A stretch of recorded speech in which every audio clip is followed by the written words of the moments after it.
Primarily, FSC based brain computer interface. O sea, todo eso que se usa Gaón y Ochoa, Blanca Corona, Jesús Zúñiga Valderáez. Una vez se visualizó, tiene 15 minutos.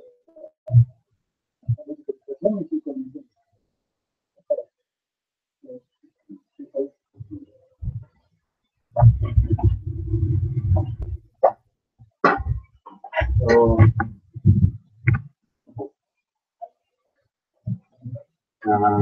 good afternoon, everybody. My name is Jesus Sagaon, and today I'll be presenting this work comparison between the economical correlation analysis and the supervector machine as classification algorithm in an FSD-based brain computer interface.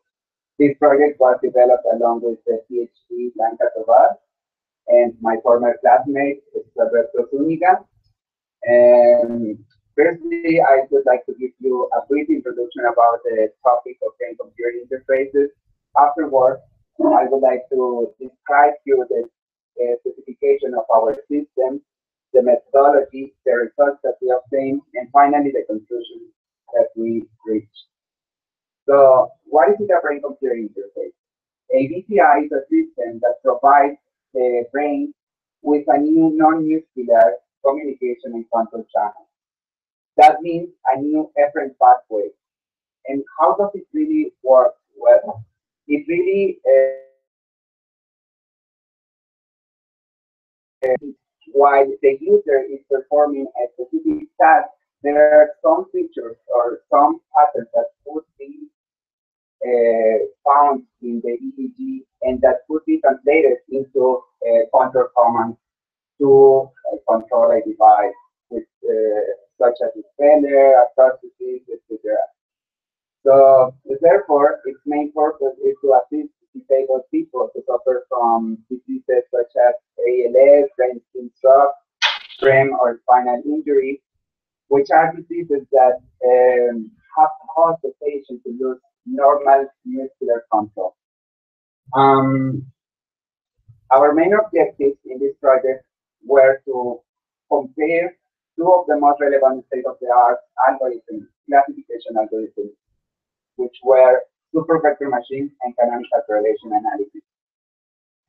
We aim to optimize our system by personalizing it for each user within a few minutes. And finally, we would really like to contrast our results with other projects reported in different papers around the world. The main features of our project were the following. We developed a modular EEG device to record the brain activity. We used gold cup electrodes, and there were implemented different stages of amplification and filtering. Our PCI was visual case dependent and was based on the paradigm, as the title suggests. But what is this paradigm about? So this paradigm is referred actually to a phenomenon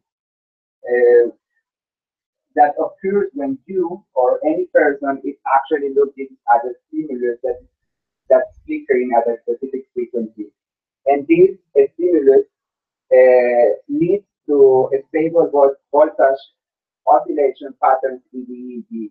Literally, you can, in many cases, you can see sine and cosine alike signals in the EEG or components in the EEG.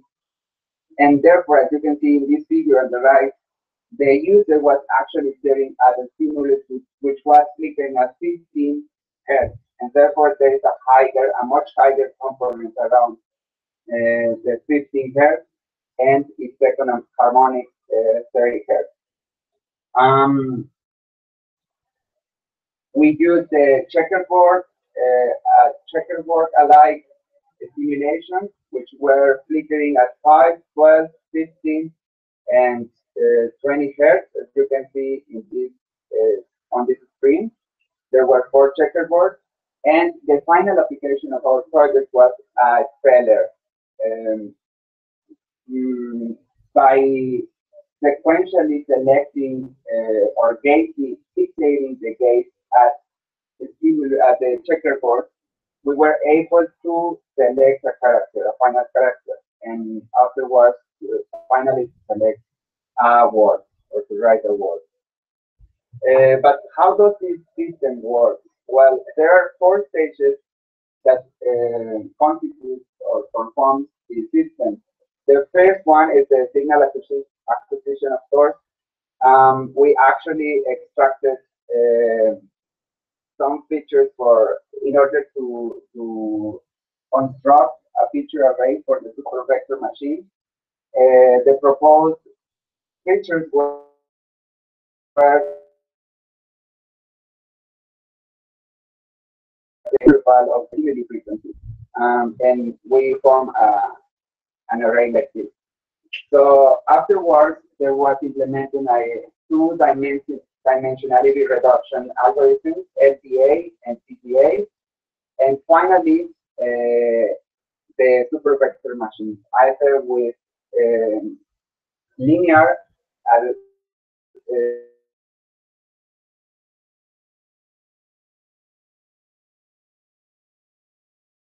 super vector maximize the margin between two classes. Therefore, there was needed to apply several times this method in order to classify properly the four stimuli. On the other hand, the canonical correlation analysis maximizes the correlation between the steady state potentials, which are sine and cosine alike, remember it, with cosine and sine with the same frequency as the stimuli. Therefore, this method works actually on the time domain, and it wasn't necessary to apply the former stages. Well, you may not see it, but here I wanted to show you the difference of the decision boundaries between the different kernels of the super vector machine.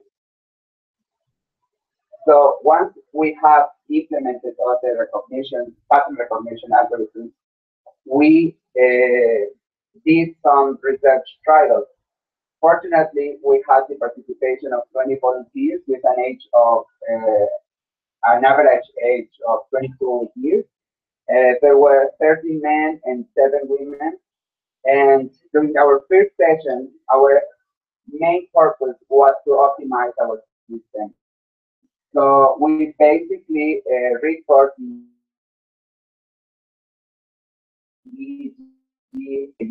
on 8 channels. We needed to use a different EEG device for this purpose because ours had only 4 channels. So all these channels were around the optical area, of course, where the visual cortex is. We optimized the record lab, the training set that was needed for the super vector machine, and even the quantity of the channels where it was optimum to record the brain activity. During the second session, what we did is to validate the expected performance of our system. And we found out actually during the first results that it was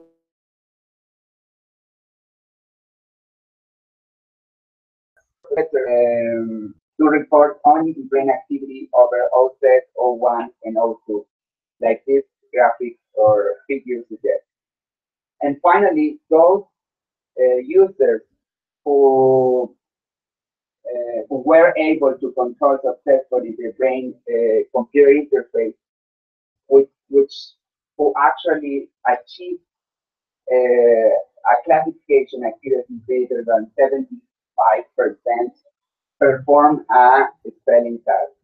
And as you may see in this graphics, well, I would like to mention that 90% of the cohort, which are the volunteers, was able to control successfully the PPI. That means that they achieved a classification accuracy greater than 75%. And as you can see in this figure, well, the method that achieved the better results was CPA with almost 85%, followed by LDA plus linear supervector machine with almost 84%.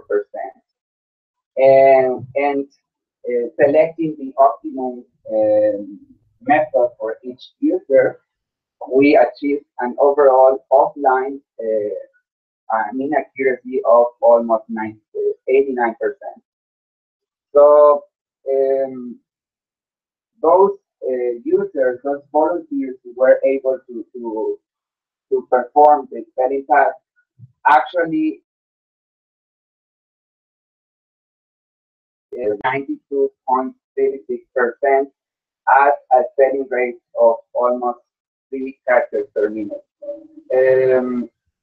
And this is relevant because, as you may see in this table, where there is a contrast between the results published by different researchers, our speed and accuracy is actually within the range achieved by other projects. However, as you may notice, we actually use 50%, at least 50% less, fewer channels than the others. For this one, this particular, which actually used 3 channels as well, they achieved almost 5% less classification accuracy. Therefore, it's relevant. I must tell that the spelling rate was actually limited to the design and to the nature of the PPI, because we were limited to 4 stimuli only, and therefore the user had to select several times in order to write an entire word. On the other hand, as you saw in this figure, while the great standard deviation suggests, of course, that this kind of technology should be personalized for each user, and therefore they are obtained different results for each classification method. Well, that's in general all I want to say today. If you have any questions, feel free to raise your hand. ¿En Spanish or in English? You may. As you want. ¿Alguna pregunta?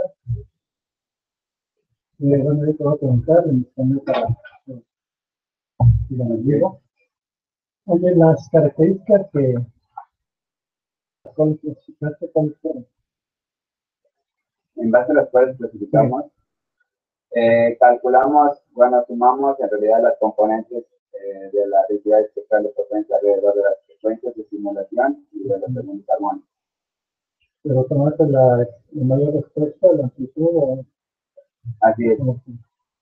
En un rango delimitado de más o menos 0.2 Hz alrededor de frecuencias de simulación. ¿En qué posiciones estás? Porque tienes varias. Sí, durante la primera sesión, de hecho, tratamos en 8 posiciones, que fueron OZ.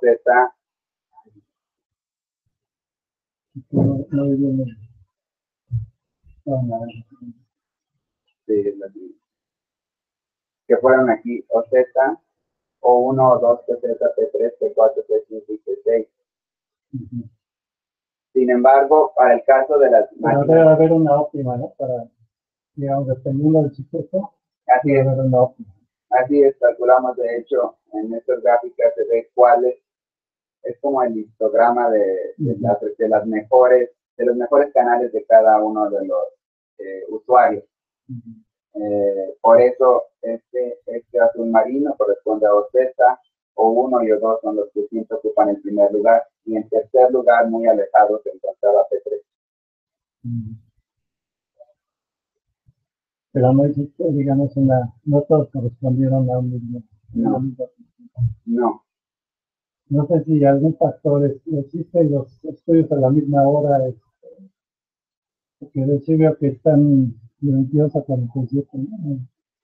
22. La media es 22, ¿verdad? Sí.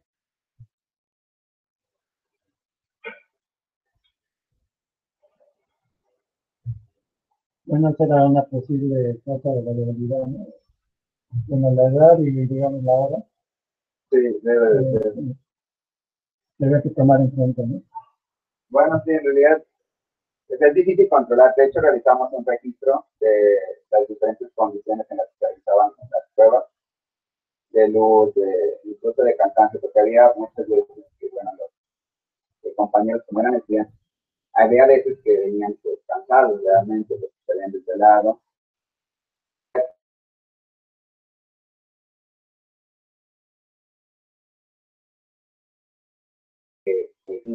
Y es difícil, por ejemplo, pues, estandarizar este tipo de pruebas. Pero claro, debería de ser un estudio especializado en el que se consideraran esas condiciones y se correlacionaran, ¿no? También con los resultados que está obteniendo el sistema en ese momento con el resultado.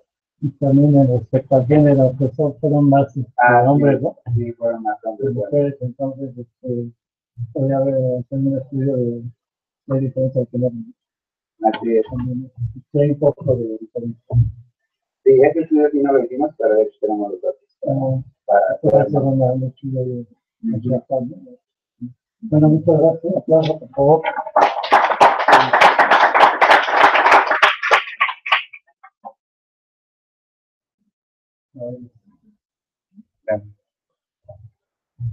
Bueno, la siguiente presentación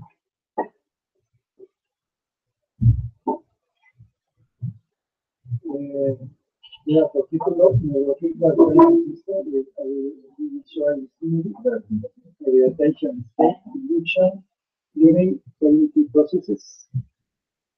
Los actores son Diego Fernández Reyes Ramírez, Bruno Balbuena Vera, Nicolás Corona, José González Villena y el instructor Dios Alba. Should I continue in English?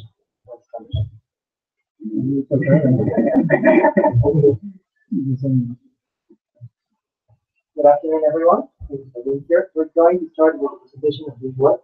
It's entitled Neurofeedback Training System with a Visual Stimuli for the Attention State Induction during the cognitive process.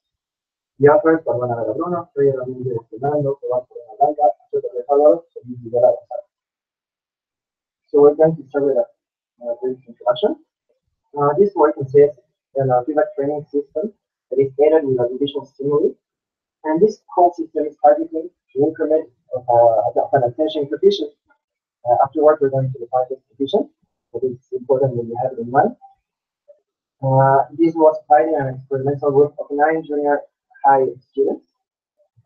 They were between the ages of 12 and 15 years old. And this is very important. They were not diagnosed with a neurological disorder. There are many, many papers all around the world of neurofeedback use, but they are focused on its use in samples that have a neurological disorder or even brain trauma. They are used in these kind of scenarios. For the method, we use 2 groups, one control group and one experimental group.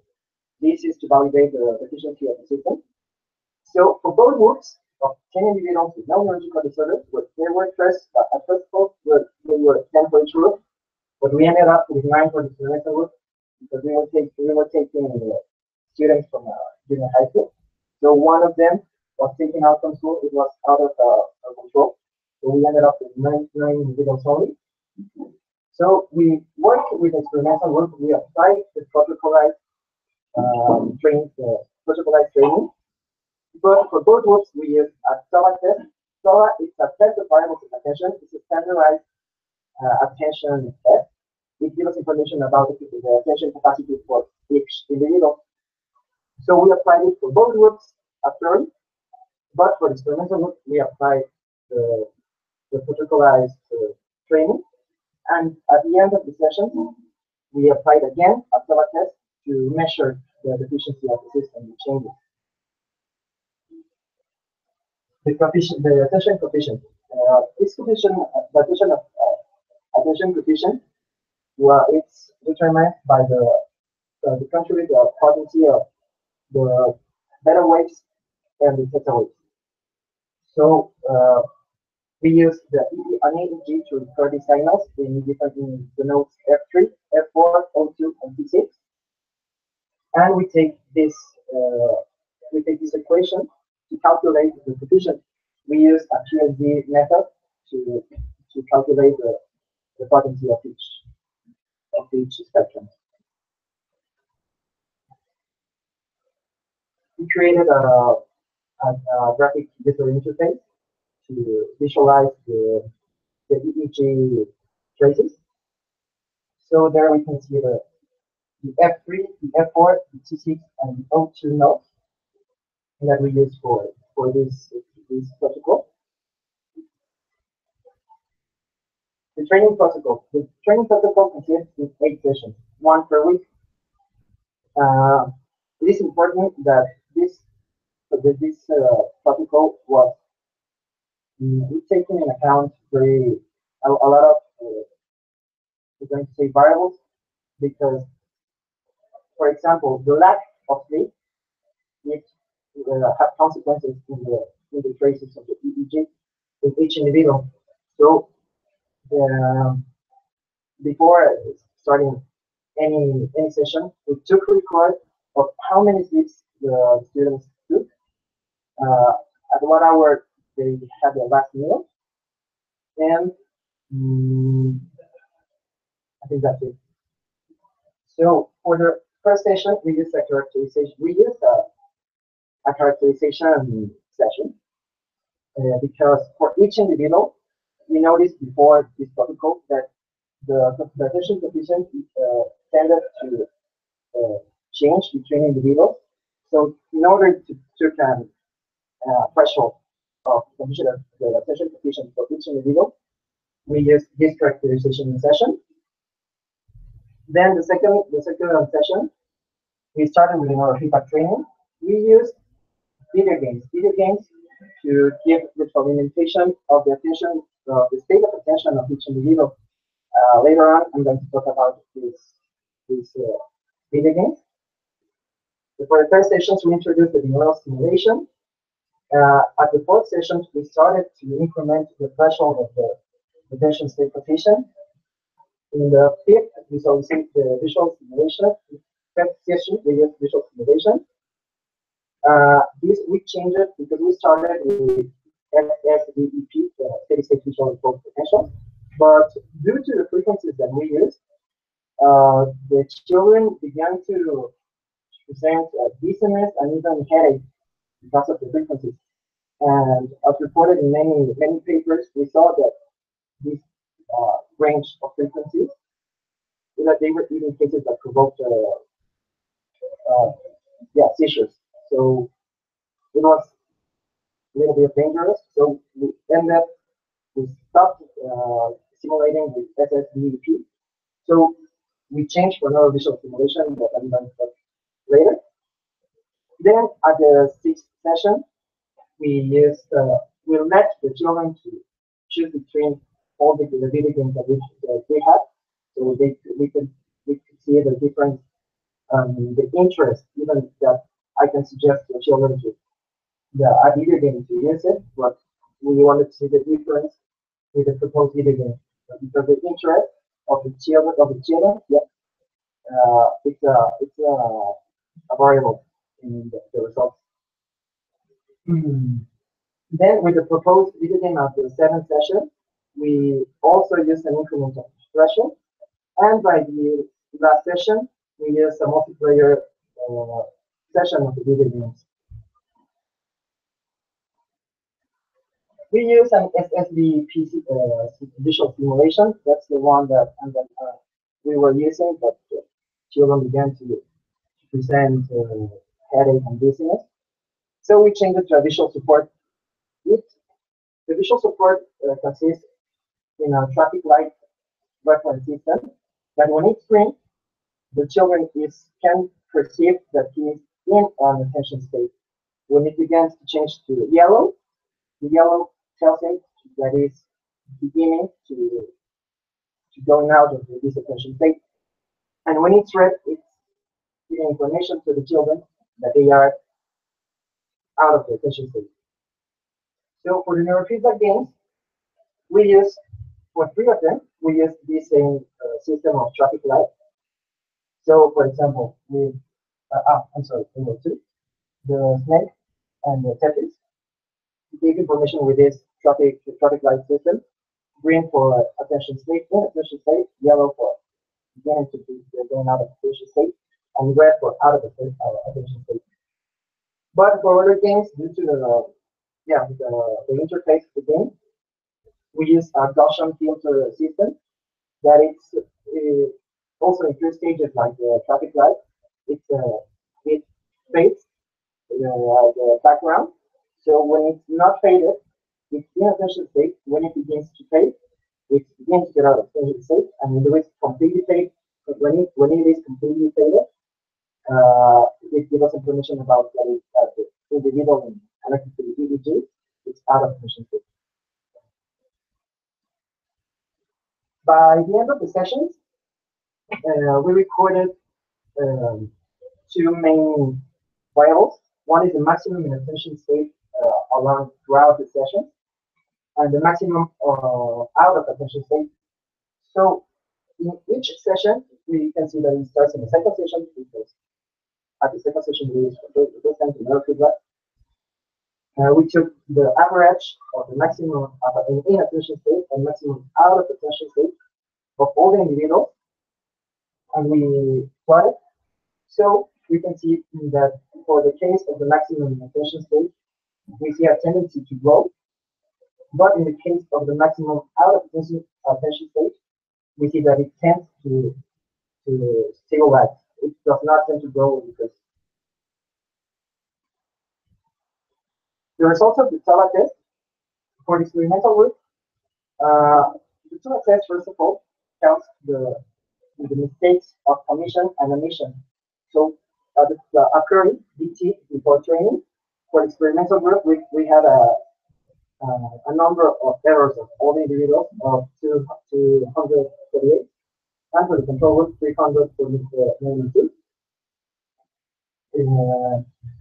And after training, for the experimental group, we have 119 and 296. So we had an improvement, even in the control group, that we didn't expect to see an improvement. We saw it. It was about 24%, around 24. But if we consider this, that it was due to the familiarization with the environment of the test. But even though for the experimental group we had an improvement of 52.73%, that it's even more of the twice the improvement of the control group. So to conclude, the improvements presented in this protocolized training that we use with cognitive tasks and the video games and the audiovisual stimuli aided the individual to learn how to induce his attention state, and we calculated the p-value that was around the 0.01 and 0.02 that is related to what we expected and we had of the results. So this value gives us information of the effectiveness of this feedback training in this particular sample of individuals and this particular range of ages. So we evaluate this value, the efficiency of the system. So if you have a question, use your phone. Respecto a la prueba estadística, ¿cuál fue exactamente? Fue coreana, ¿no? Sí. Pero ¿cuál? Student, son otras. Se refiere a la fe. Sí, el valor de probabilidad. Es una probabilidad condicional de lo que esperábamos, que fue alrededor una mejora del 25% alrededor, y con lo que obtuvimos. Sí, No sé cuál sí, sea. yo me refiero al nombre de la prueba. Al nombre, ya es que hay varias, ¿no? Pero estudian, para ver si distribución gaussiana, no gaussiana, ¿tiene? ¿Cuántos sujetos tenías? 9. 9, ¿no? Entonces había que usar la prueba de Wilcoxon, variada, para sacar esa prueba. No sé el Esta nombre preguntaba cuál es. sí, no sé el nombre de la prueba. No. Es una probabilidad condicional de lo que sale y lo que está posible, pero realmente no sé. Sí, porque está haciendo la comparación antes y después, ¿no? Sí. No tienes que usar esa variada de usar la de Wilcoxon. Es que no es el del antes y el después. El del antes y el después de Estás viendo la mejora, ¿no? exactamente. Sí, simplemente de los errores que obtuvimos en un principio en la prueba TOA, con los que obtuvimos después del entrenamiento. Eso es lo que nos da el porcentaje de mejora. Pero Al mismo sujeto. al mismo sujeto, no, en todo el grupo de control. Por eso en todos los sujetos hiciste el entrenamiento y viste la mejora. Así es. Entonces debes usar la variable, que es el mismo. ¿Sí? Bueno, otra pregunta. No sé si hiciste la investigación de otros métodos de entrenamiento que existan en la literatura, digamos, para contrastar con esto, ¿no? Sí. ¿Cuáles otros hay que nos conocen? Todos los que hay en literatura se enfocan únicamente, por ejemplo, hablando de neurociencia para entrenamiento de trastorno de déficit de atención, se enfocan únicamente en, así con estos métodos de que a lo mejor el videojuego en lugar de darnos información cambiando el fondo de pantalla, lo que hacen es, si estoy manejando un carrito, si no estoy atento, dejar avanzar. Todos tienen una base que únicamente nos fijamos en videojuegos. Nosotros lo que hicimos en este protocolo fue proponer diferentes estimulaciones, tanto como de potenciales de estado estable, como sonidos binaurales, e incluso al principio en las sesiones de caracterización para toda la prueba de entrenamiento, utilizamos tareas cognitivas para poder visualizar el coeficiente de atención a través de todo el protocolo. Entonces, sí, todos los que había anteriormente se enfocaban únicamente digamos, en un eje, por ejemplo, los de déficit de atención, videojuegos. Pero no hay ningún paper, no encontramos ningún archivo, ningún trabajo anterior que hablara para empezar de gente que no tuviera, hablando de estos déficits de atención. En segunda, que incluyera más estimulación de diferentes tipos. Es en una semana. No, es una por semana. Una por semana. Sí. El protocolo en total duró, si contamos las pruebas todas, duró 10 semanas. Entonces, de estas fueron 8 sesiones, una por semana, 8 semanas, una semana antes la prueba toda ready, una semana después. Digamos, el entorno, digamos, no había ruidos, no había cuidamos muy bien el ambiente. Visual, ¿no? Sí, cuidamos el ambiente, siempre se hizo en el mismo lugar, a la misma hora con los mismos sujetos, para cuidar precisamente, como estábamos en un ambiente escolar, o sea, me refiero a dentro de una escuela, tuvimos que seguir alejado de cualquier distracción tanto visual como auditiva. Y en general es que los niños tuvieran las mismas horas de sueño y que hubieran comido de que no tengan estrés, digamos, ambiental. Hay muchas cosas que salen en el control de esto. Por ejemplo, el estado de ánimo de los niños Sí, afecta. Entonces, esas variables que fuera de nuestro control. Sin embargo, los que estaban en nuestras manos. Bueno, muy bien. Entonces,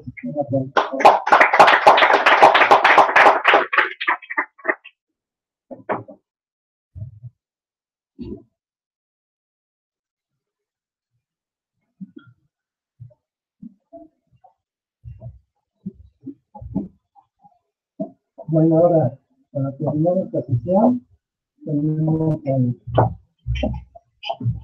la siguiente presentación, Multi-Class Method Major Classification Based on Correlation of Pattern Match evaluated by spatial filters. The person Brenda Marina, Mario Chaconeria, y con Juan A. Mario Escribano.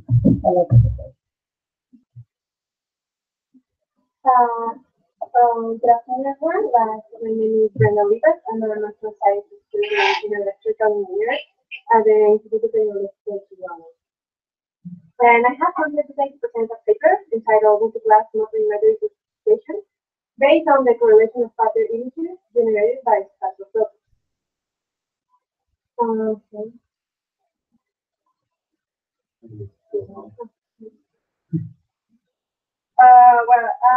The first section of this presentation, I would like to give you some background about multi-metric-based brain-computer interfaces, and also about the datasets used for this study.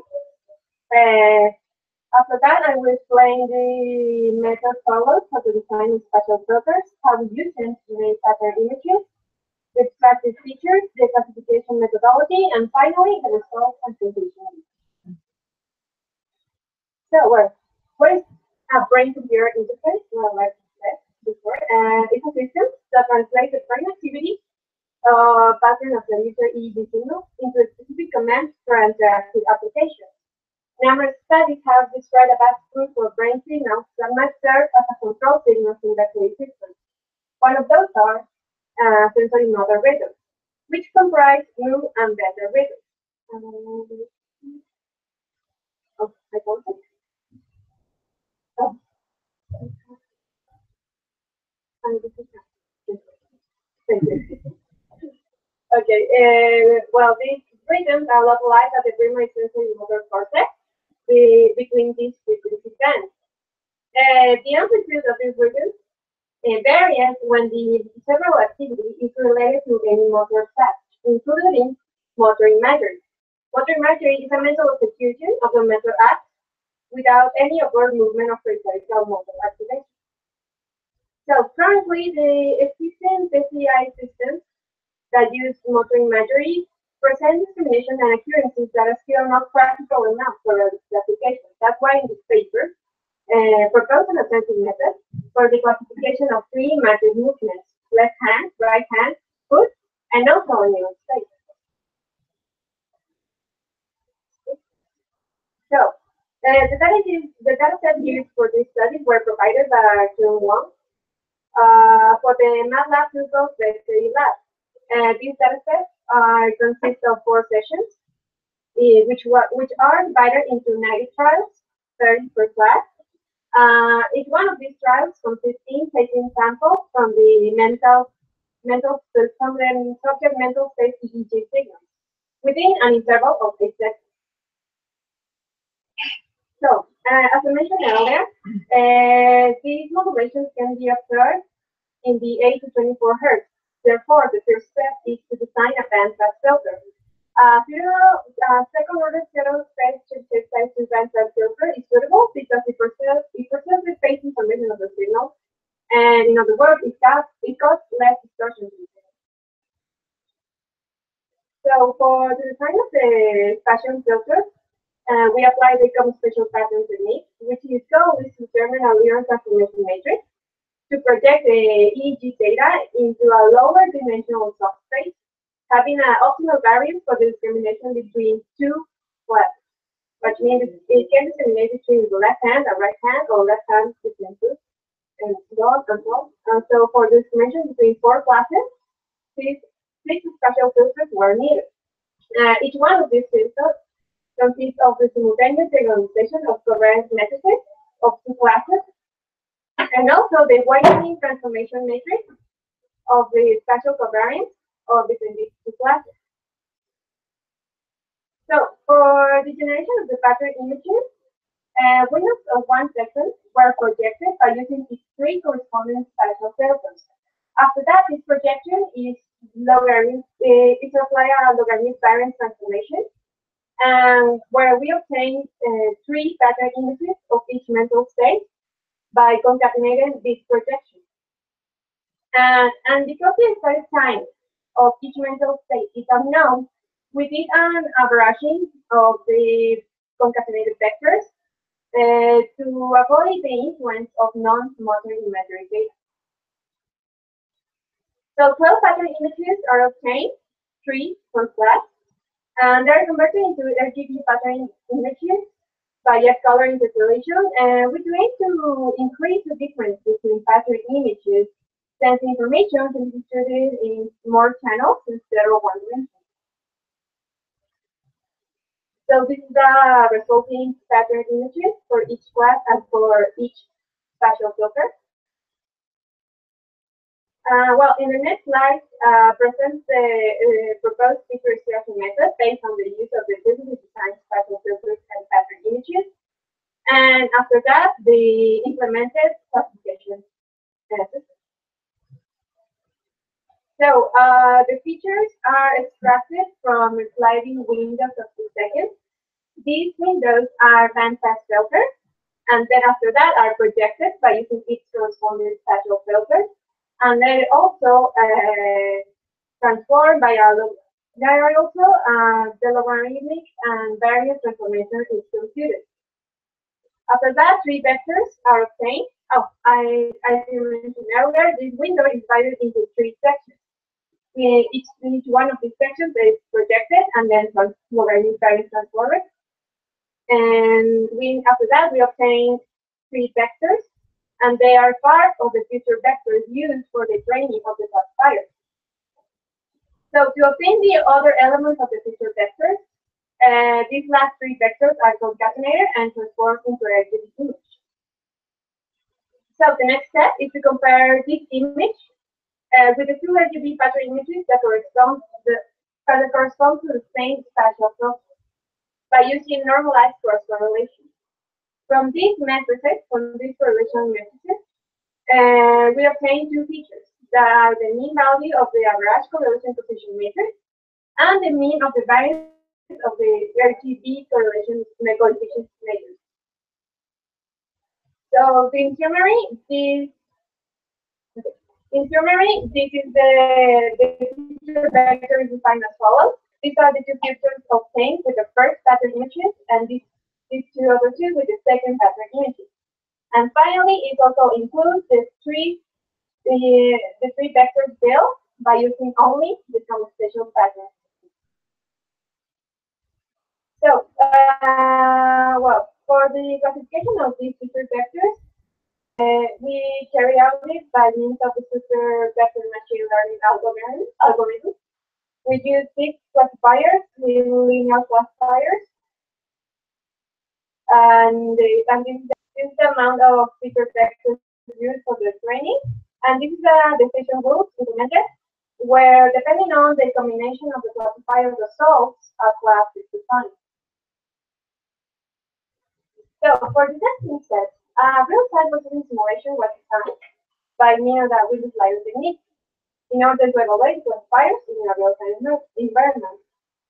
So there are methods to estimate a class every 100 milliseconds by using the last 2 seconds of data. Well, you can see that here, well, this is from the class, this is the data, and the digital file is during its prediction.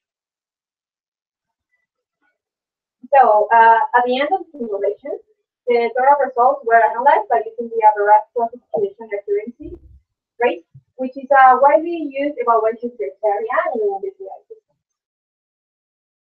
So this is the accuracies achieved on the training set, where the average accuracies to classify each class and of the whole system are shown. And these are the ones achieved on the testing test. And we compare them with the accuracies achieved by the database authors who use an adaptive method variant of the total spatial pattern. And you can see that our method increased the classifier accuracy by 4.27%. So, well, the conclusions are summarized by these 4 points. The first one indicates that by using this methodology, the average accuracy of the system is 81.68%, which is, like I said, 4.37 superior to the previously reported. The second point is that the findings of the study shows that the use of pattern images improves the average accuracy, achieved also in only conceptual patterns and features. As a third point, the performance of the developed systems resemble or surpasses other methodologies that also classify multiple modern imagery movements. Commonly, as engineers do, there are several papers that only classify between two imagery movements. So the importance of this paper is that it can classify more than two classes. So as a last point, the system is primarily affected by the performance of the classifier right recital and full recital. Like you can see, well, here, for example, right recital, we have a 73.93%, and also the full recital is a low accuracy rate. This might be caused by the similarity of the degree of similarity between pattern images, noting that the attractive features are not sufficient for optimal discrimination. Other cause might be that these imagery movements are harder to execute for the subject. So in the future work, we plan to do a feature analysis by means of the evaluation of the argument. Solution for the previously mentioned issues might be eliminate redundant features or define it necessary to add or use other discriminated features. Also, it's study for improvements in the image correlation classifiers, especially for the estimation of the use state, which actually it has not been found that it produces a pattern in the EG signals, so it's harder to classify, especially in the sensory model range. So that brings us to the end of my presentation. If you have any questions, I will do my best. Una pregunta, sí, gracias.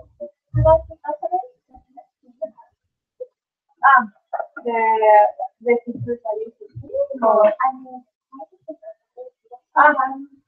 individual only, so many, like so many. Okay. Well, each trial is for one trial.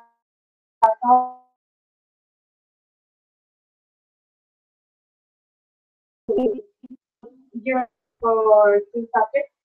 I use other databases, but I will publish that work later. So for this work, I use only this database. And in here, the subject executed 4 movements. He moved his hand during 8 seconds, that's one child, and then the other hand for 2 seconds. But he didn't move it, he imagined. So he did it during 90 trials, 30 for the left hand, 30 for the right hand, very good. And also between the signs, it lasts each trial, it lasts 3 seconds, then 4 seconds, the subject didn't do nothing, so we use that data for the initial state, and after that, after he executed all the 90 trials.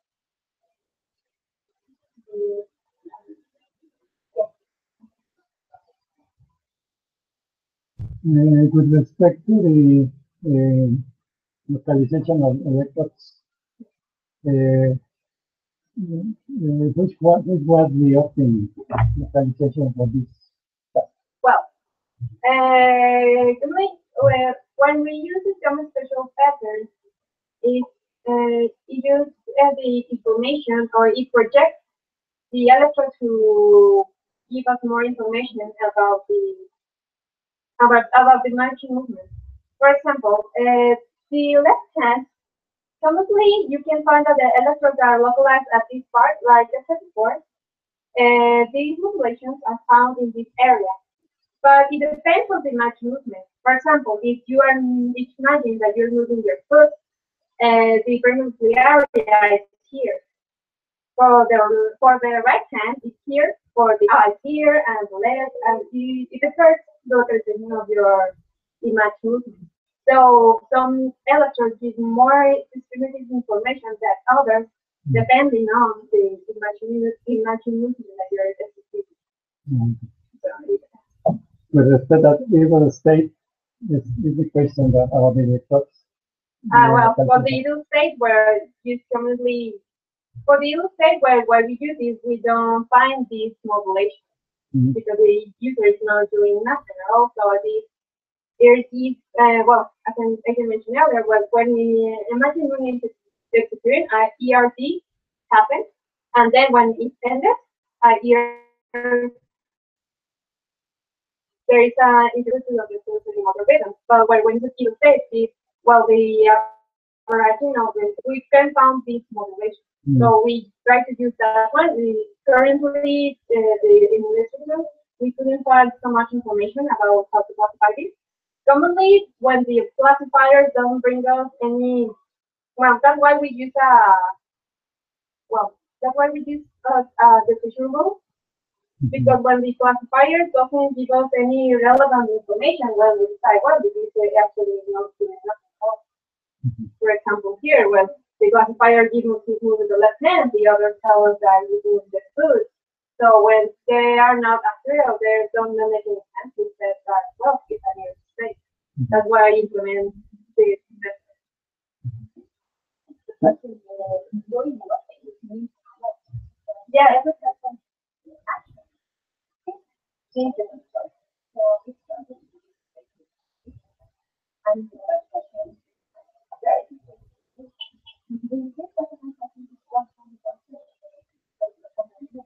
well, yes,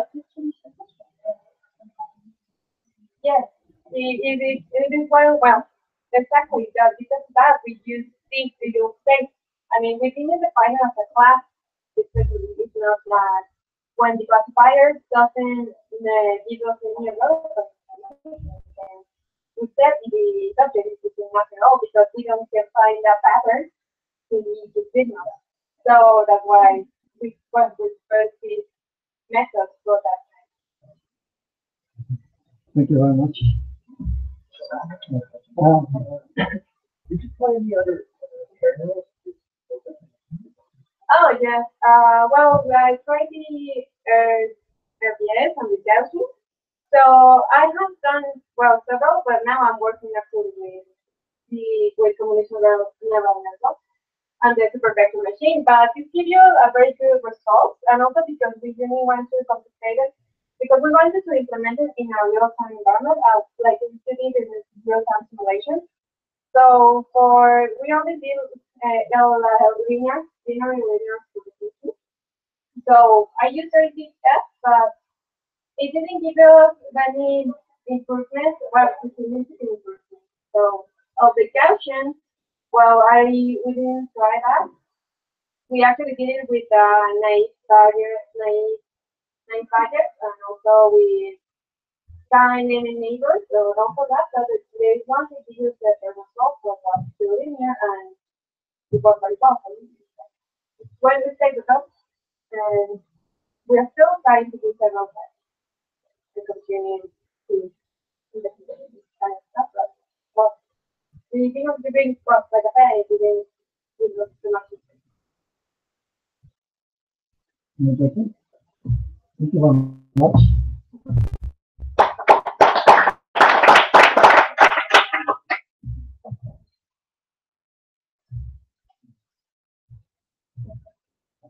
Bueno, con esto damos una exposición. A ver, exposición. Hasta la próxima.